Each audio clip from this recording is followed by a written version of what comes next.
ក្នុងព្រឹត្តិការណ៍ប្រណាំងទូកងខ្នាតអន្តរជាតិលក្ខណៈមិត្តភាពសាមគ្គីនៅស្រុកស្ទឹងត្រង់ទទួលបានភ្ញៀវទេសចរជាតិមកលេងកម្សាន្តជាង 23,000 នាក់ដោយមានគោលការណ៍ណែនាំរបស់រដ្ឋបាលខេត្តកំពង់ចាមក្រោមការដឹកនាំរបស់ឯកឧត្តមអ៊ុនច័ន្ទដាអភិបាលនៃគណៈអភិបាលខេត្តកំពង់ចាមនៅរសៀលថ្ងៃទី 5 ខែវិច្ឆិកាឆ្នាំ 2025 លោកបានស្រេងអភិបាលស្រុកស្ទឹងត្រង់រួមជាមួយលោកប្រធានក្រុមប្រឹក្សាស្រុកព្រះសង្ឃនៅមុខសួនច្បារសាលាស្រុកស្ទឹងត្រង់បានរៀបចំពិធីប្រណាំងទូកងខ្នាតអន្តរជាតិអអំបុកនិងសំពះព្រះខែ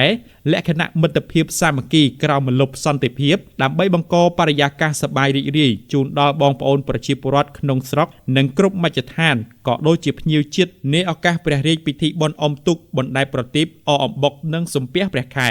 លោកអភិបាលស្រុកស្ទឹងត្រង់បានថ្លែងថាការផ្ដួចផ្ដើមរៀបចំពិធីប្រណាំងទូកងហូបអាហារសាមគ្គីក្នុងគោលបំណងដើម្បីថែរក្សាប្រពៃណីពីដូនតាលើកស្ទួយវិស័យកីឡាអុំទូកនិងបង្កបរិយាកាសសប្បាយរីករាយជូនបងប្អូនប្រជាពលរដ្ឋក្រោមការដឹកនាំដ៏ឈ្លាសវៃរបស់សម្ដេចមហាបវរធិបតីហ៊ុនម៉ាណែតនាយករដ្ឋមន្ត្រីនៃព្រះរាជាណាចក្រកម្ពុជាបាននាំមកនូវសុខសន្តិភាពសុវត្ថិភាពគ្រប់ទីកន្លែងជូនបងប្អូនប្រជាពលរដ្ឋរដ្ឋបាលស្រុកស្ទឹងត្រង់ប្រារព្ធពិធីប្រណាំងទូកនាពេលនេះគឺធ្វើឡើងលក្ខណៈមិត្តភាពសាមគ្គីក្រោមម្លប់សន្តិភាពមិនមែនយកឈ្នះយកចាញ់ឬជ្រើសរើសយកទៅប្រឡងថ្នាក់ជាតិនោះទេបើតាមរបាយការណ៍របស់រដ្ឋបាលស្រុកស្ទឹងត្រង់បានឲ្យដឹងថាក្នុងព្រឹត្តិការណ៍ពិធីប្រណាំងទូកនៅមុខសួនច្បារសាលាស្រុកមានប្រជាពលរដ្ឋបានចូលរួមទស្សនាកម្សាន្តមានចំនួន 23,651 នាក់មានទូកប្រកួតចំនួន 22 ទូកស្មើនឹង 11 គូមកពីស្រុកចំនួន